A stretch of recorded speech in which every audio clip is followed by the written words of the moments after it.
అందరికీ నమస్కారం. ఈ వీడియో చూసే ముందు జై శ్రీరామ్ అని కామెంట్ చేయండి. సిటీలో చాలామంది అద్దె ఇంట్లో ఉంటున్నారా? అయితే అద్దె ఇంట్లో దిగేటప్పుడు పాలు పొంగించాలా వద్దా అనేది ఇక్కడ తెలుసుకుందాం. పెద్ద పెద్ద నగరాల్లో పట్టణాల్లో ఉన్నవారంతా దాదాపు అద్దెకు ఇల్లు తీసుకొని ఉన్నవారు.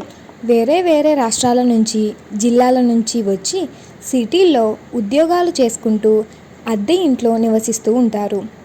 అయితే కొందరు అద్దె ఇంట్లో దిగేటప్పుడు కొన్ని రకాల పూజలు అలాగే సాంప్రదాయాలు పాటిస్తూ ఉంటారు.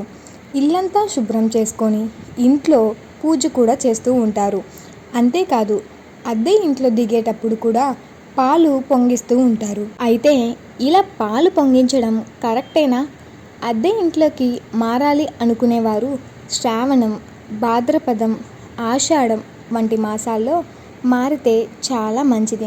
పాడ్యమి, పంచమి, విదియ, తదియ, సప్తమి, దశమి, ఏకాదశి, ద్వాదశి వంటి తిథుల్లో అద్దె ఇంట్లోకి మారవచ్చు.